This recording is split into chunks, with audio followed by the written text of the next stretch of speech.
Bem-vindo a outro episódio de Casos de Crime Verdadeiro. Hoje estamos desvendando um caso que nos arrepia a espinha e nos força a questionar nossa própria segurança. O caso de hoje aconteceu em Dunedin, situada na costa central oriental de Otago, Ilha do Sul, na Nova Zelândia. Dunedin é uma cidade que é embalada pela cabeça do Porto de Otago e cercada por colinas remanescentes de um antigo vulcão extinto. Conhecida como a Edimburgo do Sul, a cidade é a casa da Universidade de Otago. Dunedin é uma cidade relativamente pequena com uma população estimada em cerca de 130 mil. Em Corstorphine, um tranquilo subúrbio, um novo dia nascia. Às 9 da manhã, Lisa Ann, a mãe devotada, entrou no quarto de sua filha Amber Rose. Ela encontrou Amber Rose, aparentemente em um sono profundo, seu rosto escondido sob um travesseiro. Lisa a cutucou suavemente, esperando o usual protesto sonolento, mas em vez disso, encontrou silêncio. A mancha escura no travesseiro chamou a atenção de Lisa, uma anomalia gritante contra o tecido imaculado. O coração de Lisa bateu de preocupação, atribuindo isso a uma hemorragia nasal. Com um pressentimento, Lisa levantou o travesseiro, apenas para se deparar com uma visão que marcaria sua alma para sempre. Amber Rose estava sem vida, uma visão tão traumática quanto inesperada. Com uma ferida aberta no pescoço, isso não era um simples sangramento nasal. Era um pesadelo tornado realidade. O grito angustiado de Lisa estilhaçou a tranquilidade da manhã, reverberando pela casa antes pacífica. Brandon McNee, parceiro de Lisa, entrou correndo, seu coração batendo forte. A visão de Amber Rose tão imóvel, tão pálida, o abalou até o âmago. Ele procurou por um pulso, mas seu pior medo foi confirmado. No caos que se seguiu, Jaden, o irmão de Amber Rose, ligou para a ambulância, transformando a manhã serena em um pesadelo. Amber Rose era mais que uma manchete trágica. Ela era uma jovem de 16 anos, cheia de sonhos e aspirações. Ela trabalhava em um supermercado local, economizando cada centavo para comprar seu primeiro carro. Seu sonho era se tornar uma adestradora de cães policiais, um testemunho de seu amor pelos animais e seu desejo de servir a sua comunidade. Ela era uma amante da arte e da praia, muitas vezes passando seu tempo livre desenhando as belas paisagens da Nova Zelândia. Amber Rose enfrentou muitos desafios. Ela deixou a escola um ano antes devido ao cyberbullying, mas fez as pazes com seus antigos algozes. Ela amava a vida, diria mais tarde sua mãe, um lembrete comovente do espírito vibrante que foi extinto cedo demais. A investigação sobre a morte de Amber Rose levou a polícia à porta da família dela. Eles iniciaram as entrevistas com os familiares dela e o namorado. Jaden, irmão de Amber Rose, lembrou de voltar para casa do trabalho com a namorada por volta das 0h15. Ele notou a chave ainda pendurada na fechadura e as luzes da cozinha acesas. Achando que a irmã o havia abandonado, ele bateu na porta dela. Quando ela não respondeu, ele presumiu que ela estava dormindo e recuou para o seu quarto para jogar videogames, sem saber da tragédia que estava se desenrolando ao lado. Kristen Clark, namorado de Amber Rose, esteve em contato com ela na noite de sua morte. Ela havia enviado a ele capturas de tela de uma discussão acalorada com Vinod Skanta, um médico de 30 anos. Preocupado, Clark ofereceu-se para buscá-la, mas Amber Rose recusou. Foi a última mensagem dela. Preocupado, Clark foi até a casa dela e bateu na janela nas primeiras horas de 3 de fevereiro. Quando não houve resposta, ele saiu e enviou outra mensagem para ela. Chantel Rush, irmã de Amber Rose, recebeu uma mensagem de Amber Rose na noite de sua morte, que dizia, cito, "Estou tão irritada." Chantel só notou a mensagem na manhã seguinte e respondeu por quê? Mas não houve resposta. Amber Rose já havia falecido. O relatório de autópsia da patologista doutora Kate White revelou os detalhes arrepiantes dos últimos momentos de Amber Rose. Ela sofreu várias feridas no pescoço e na garganta, mas a mais significativa foi uma ferida no lado esquerdo do pescoço. Esta ferida media 110 milímetros de comprimento no pós-morte, e em suas profundezas havia lesões em outras estruturas. As lesões incluíam uma artéria totalmente cortada, danos a outros vasos sanguíneos e a traqueia quase completamente seccionada. A arma deixou marcas profundas nas vértebras. A ferida dividiu sua orelha esquerda e se estendia além da base do crânio. Essa ferida havia sido o golpe fatal. O Dr. White estimou que a ferida tinha cerca de 5 a 6 centímetros de profundidade em seu ponto mais fundo. Ainda teria levado alguns minutos para Amber Rose sangrar até a morte. Tal era a natureza cruel do ataque. Amber Rose sofreu várias outras lesões durante o ataque, incluindo 2 facadas na parte de trás do pescoço. No entanto, a maioria era superficial e nenhuma teria sido fatal isoladamente. A natureza da ferida fatal indicava um fato perturbador. Quem fez isso tinha conhecimento do que fazia. Isso foi um ato de violência calculado. Conforme os detalhes da autópsia foram revelados, a horrível realidade dos últimos momentos de Amber Rose chocou a comunidade. A pergunta que assombrava todos era: quem iria querer matar Amber Rose de maneira tão brutal? E quem era esse homem com quem Amber Rose estava discutindo?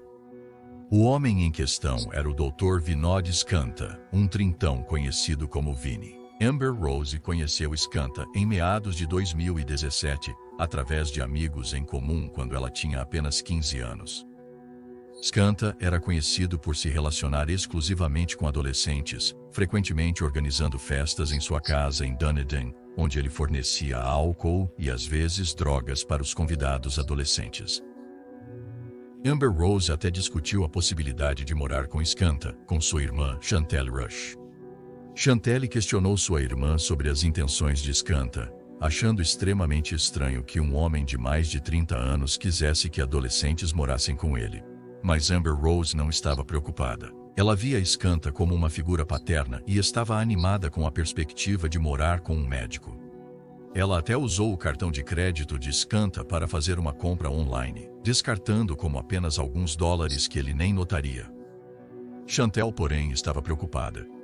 Ela sugeriu a Amber Rose que Skanta poderia estar se posicionando como um sugar daddy e que poderia ser um caso de aliciamento.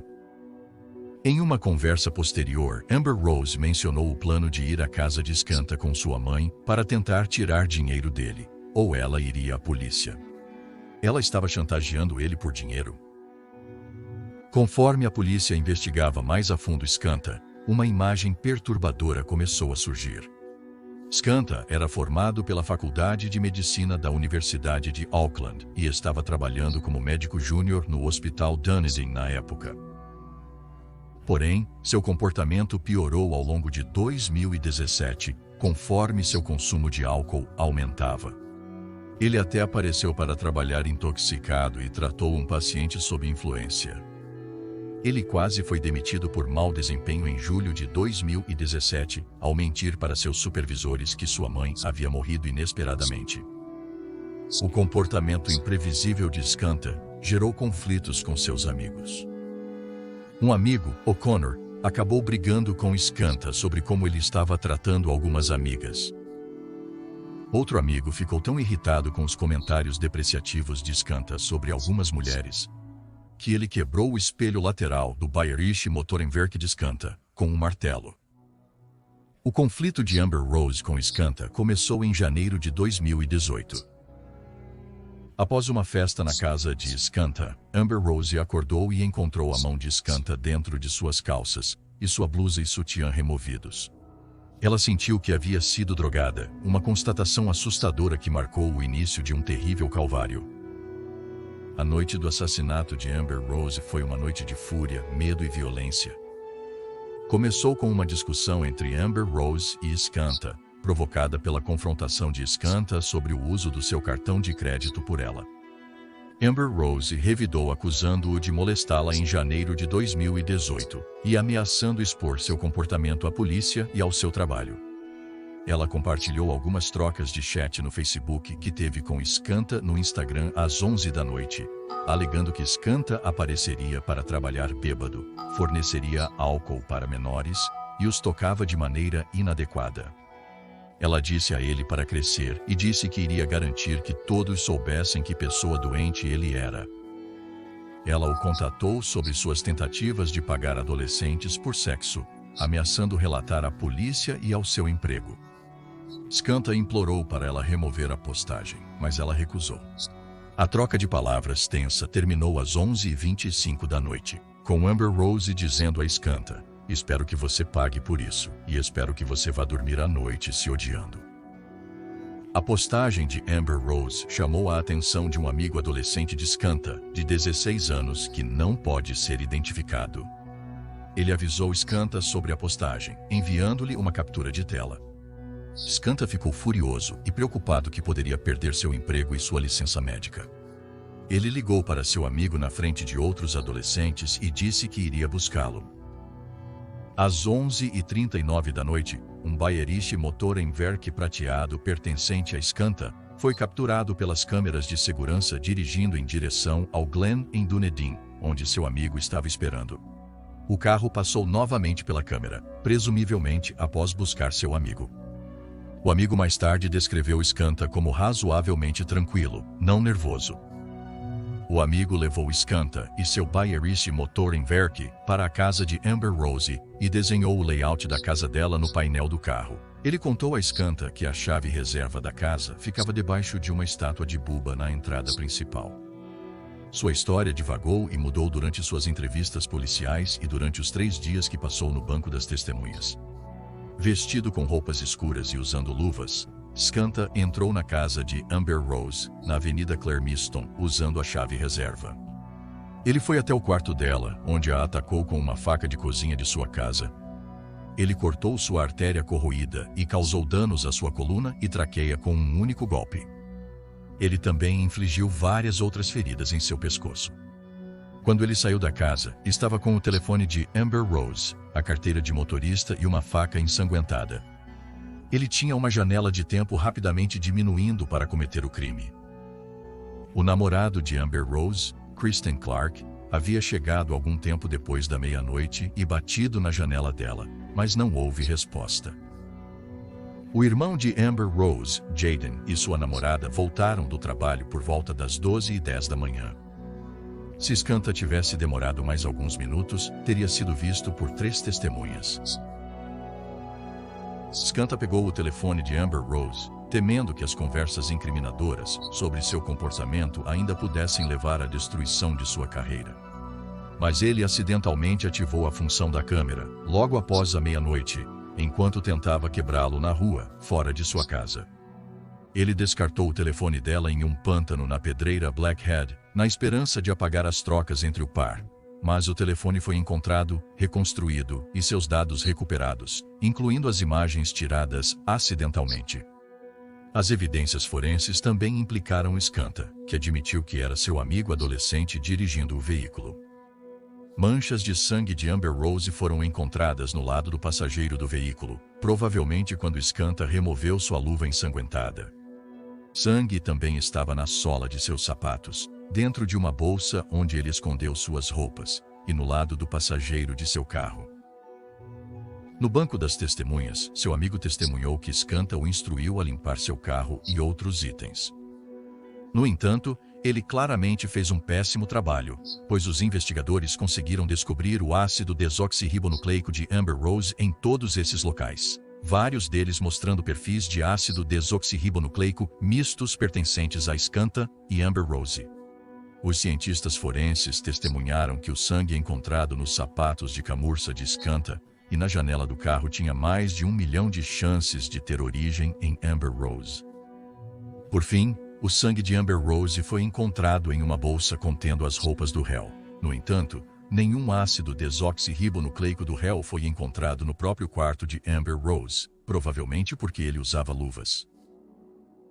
Em 4 de fevereiro, Skanta, junto com o mesmo amigo, encontrou-se com a mãe de Amber Rose.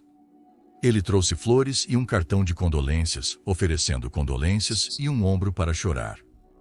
Ele também queria discutir com ela a morte de Amber Rose, indagando se poderia ter sido suicídio. Ele sugeriu que outras pessoas, como o padrasto dela, poderiam ter querido matá-la. Ele mal sabia que outra pessoa na sala com eles era na verdade um policial disfarçado. Skanta então levou seu amigo para casa, mas não antes de ameaçar matá-lo e a toda sua família, caso ele ousasse revelar algo. No entanto, seu amigo entrou em contato com a polícia e confessou tudo. Coincidentemente, Skanta machucou a mão enquanto brincava com uma espada e estava a caminho do hospital. Ele não foi longe e foi parado pela polícia. Durante o interrogatório, Skanta fingiu não entender e minimizou seu envolvimento anterior com Amber Rose.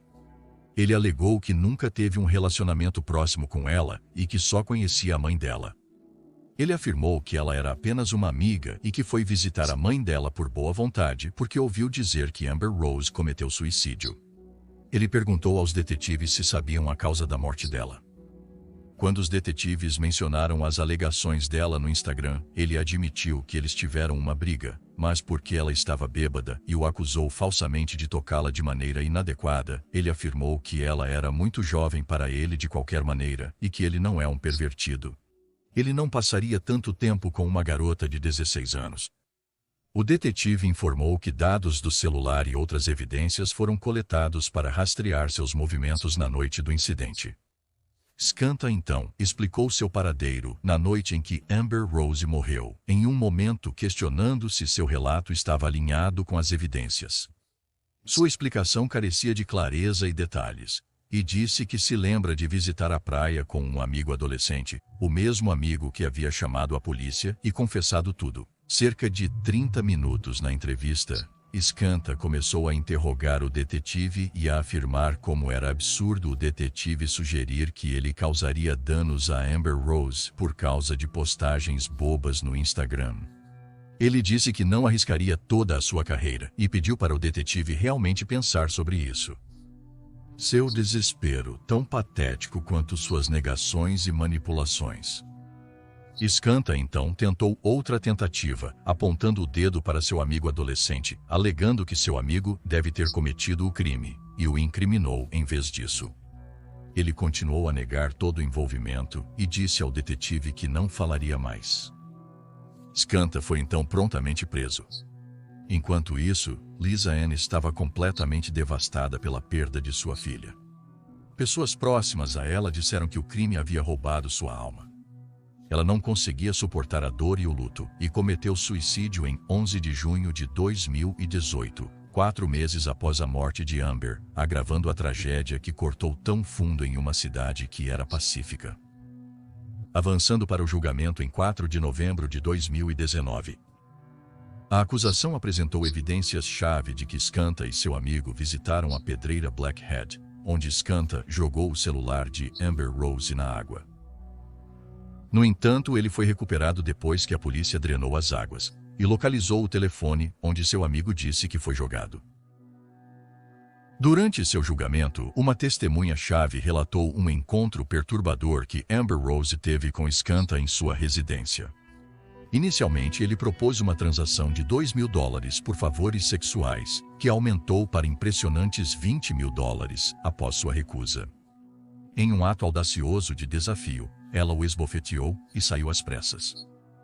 A perturbadora paixão de Skanta por Miss Rush foi descrita por amigos como nada menos que assustadora, mas o horror não termina aí. Foi revelado que Skanta tinha um histórico de oferecer dinheiro a meninas adolescentes em troca de sexo. O tribunal ficou em choque quando outra testemunha compartilhou sua horrível experiência com Skanta de uma noite em 2017. Ela acordou para se encontrar vestida de forma insuficiente, com Skanta violando seu espaço pessoal, com uma mulher mais velha também presente na cama. Quando Skanta propôs um ménage à trois, a testemunha recusou e saiu prontamente. 26 de novembro de 2019, Skanta foi considerado culpado por unanimidade pelo júri de assassinato e 4 acusações de ameaçar matar a principal testemunha da acusação e sua família. Ele não demonstrou remorso ou emoção ao receber o veredicto. Ele foi condenado à prisão perpétua com possibilidade de liberdade condicional após 19 anos. Avançando para 14 de abril de 2021, o Tribunal de Apelação da Nova Zelândia rejeitou o recurso de Skanta e confirmou sua condenação. No mesmo dia, Skanta se matou na instalação correcional de Otago, cujos detalhes não foram tornados públicos. Vamos tirar um momento agora para refletir sobre essa tragédia verdadeiramente desoladora, que tirou a vida de uma adolescente e de sua mãe, e as cicatrizes deixadas em uma pequena cidade. Este documentário visou destacar os perigos da manipulação, coerção e a importância de contatar as autoridades o mais rápido possível. Se gostou do nosso conteúdo perspicaz, comente com suas opiniões sobre o episódio, curta e se inscreva. Lembre-se de clicar no sino para receber atualizações. Seu envolvimento nos motiva a compartilhar mais histórias como essa. Fique seguro e vigilante. Obrigado por se juntar a nós.